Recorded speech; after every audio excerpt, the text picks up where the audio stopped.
Tugas membuat video pembelajaran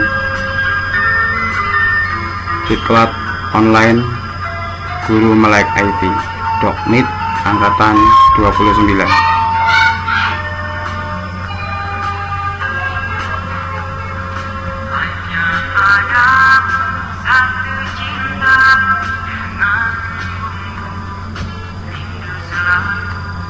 Disusun oleh Suherman Budi Raharjo SPD,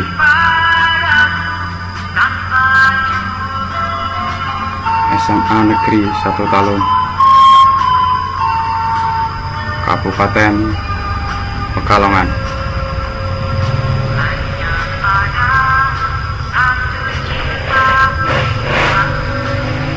Materi kimia kelas 10 semester 2,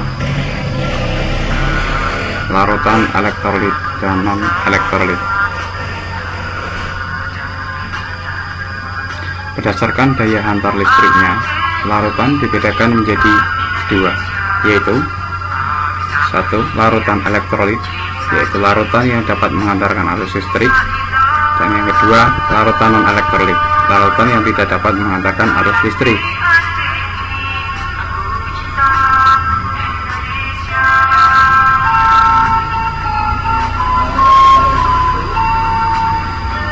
Kemampuan suatu larutan untuk mengantarkan listrik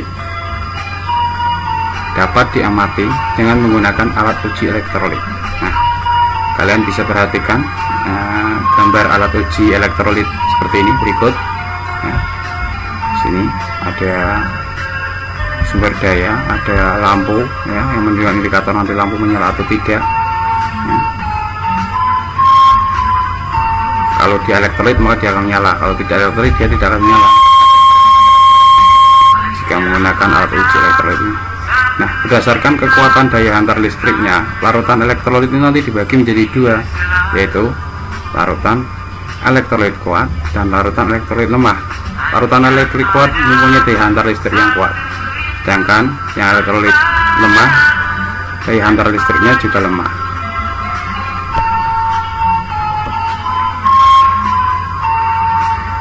Larutan elektrolit kuat,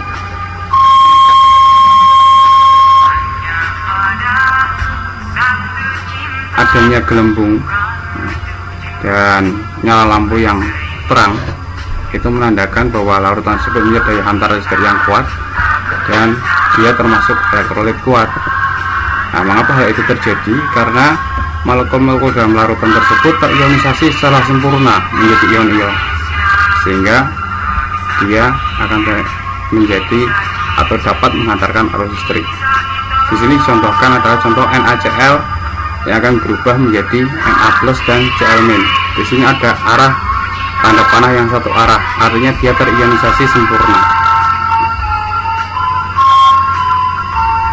Nah, untuk contoh dari larutan elektrolit kuat,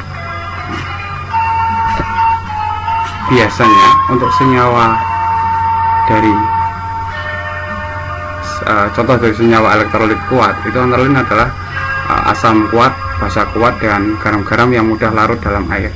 Nah, ini ada asam, ada basa, ada garam, bisa kalian lihat juga ya, contoh dari elektrolit kuat tersebut.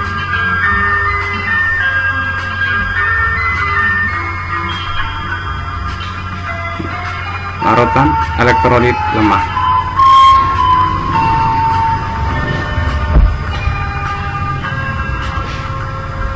Untuk larutan elektrolit lemah ini biasanya ditandai dengan adanya gelembung gas yang sedikit dan nyala lampu yang redup atau bahkan mati ya. Nah, dengan begitu bisa dikatakan bahwa daya hantar listrik dari larutan tersebut adalah lemah, sehingga dia digolongkan sebagai larutan elektrolit lemah. Mengapa hal itu terjadi? Hal itu terjadi karena molekul yang berada di dalam larutan tersebut hanya terionisasi sebagian. Nah, ini bisa lihat contohnya di sini ada CH3COH yang terurai menjadi H+ dan CH3COO-, di mana di sini ada tanda panah bolak-balik.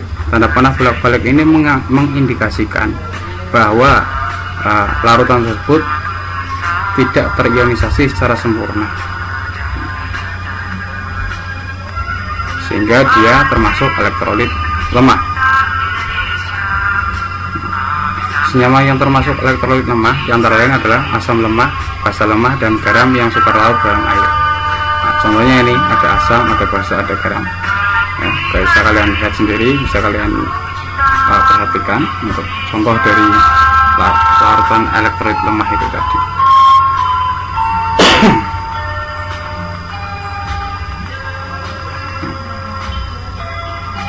Oke, ini adalah data hasil pengamatan ya dari berbagai macam larutan.